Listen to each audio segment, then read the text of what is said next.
actief hebben bijgedragen aan de totstandkoming van het hele project Your Identity. Nee, wacht even. Niet zo. Nee, jullie mogen zo de borrel. Want ik wil ze ook even naar voren roepen, dan zien jullie ze ook. Bernard van Your World, kom even naar voren. Rob van S. Ja.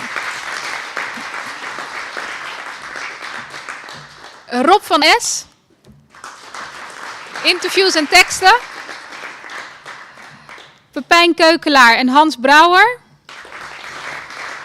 Van Taste, reclamebureau. Chris Mast. Geweldige bijdrage aan de debatten op scholen. Chris, niet Mast. Van der Meulen. Nee, Chris van der Meulen. Even kijken hoor. Wie is er nog meer die heeft bijgedragen? Tycho, je staat helemaal verdekt achter je camera. Tycho Vos. Ja, en natuurlijk Noorten en ik. En nou ja, tot slot natuurlijk ook de wethouder Grashoff. Dank jullie wel allemaal.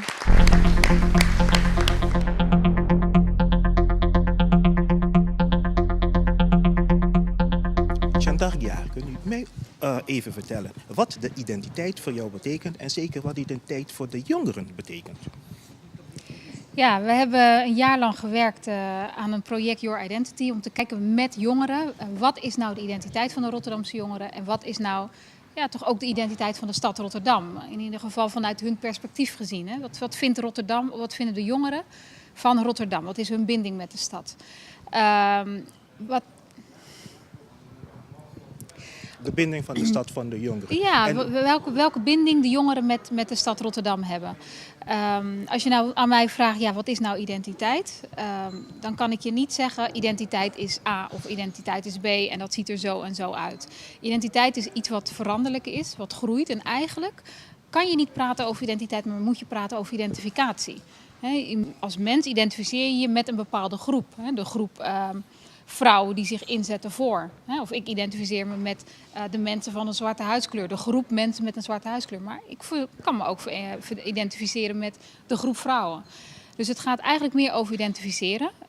Maar toch hebben we het gehad over identiteit. Identiteit is iets waar je het vaker over hebt in de samenleving.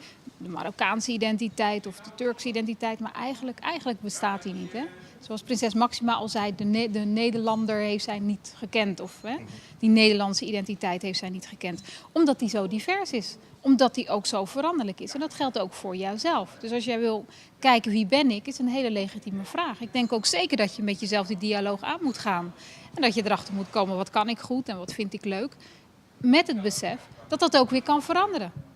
En voor wie heeft dan het zoeken naar de identiteit betekenis? Is het voor de jongeren zelf of voor de ouderen? Ja, dat is een goede vraag. In eerste instantie voor de jongeren. Dat zij actief met dat thema aan de slag gaan. Dat zij eens nagaan van wie ben ik nou en wat vind ik nou leuk en waar hoor ik bij en wat wil ik worden. En dat zie je dan ook in dat boek. Hè, dat ze echt grote dromen hebben. Je ziet echt het potentieel van Rotterdamse jongeren in dat boek. En daarvoor is het ook weer voor de ouderen in Rotterdam. Dat die dat ook zien. Dat die ook kennis nemen van die Rotterdamse jongeren. En niet alleen maar de slechte krantenkoppen en het criminele gedrag en de overlast die ze soms ook wel veroorzaken. En dat is ook deel van ze, niet van allemaal. Maar als je eens verder kijkt en als je zo'n verhaal leest van zo'n jongen en ook ziet van waarvanuit hij beweegt en opereert en wat zijn beeld is van zijn eigen toekomst en de samenleving, dan leer je die jongeren op een andere manier kennen. Want ik denk dat als er één ding is wat wij moeten doen als ouderen, dan is het ruimte geven aan de jongeren dat ze zelf kunnen ontdekken wie ze zijn. Dat ze ook zelf de bijdrage kunnen leveren aan de stad die zij kunnen. Goed dat u dat zegt, maar waarom gebeurt dat nu al niet? Want de jongeren zijn de toekomst van de stad en zelf van de wereld. Maar waarom gebeurt dat dan niet? Tuurlijk gebeurt het. Het gaat er alleen om erop te focussen. En dat hebben wij gedaan. We hebben erop gefocust. We hebben het nu laten zien met mooie foto's en met mooie teksten. Mensen kunnen het zien. We brengen het ook actief onder de aandacht van andere mensen. Maar het gebeurt nu ook al. Dus u zegt, nu hoeven de jongeren niet meer te zoeken, want ze weten wie ze zijn. Nee, dat zeg ik niet.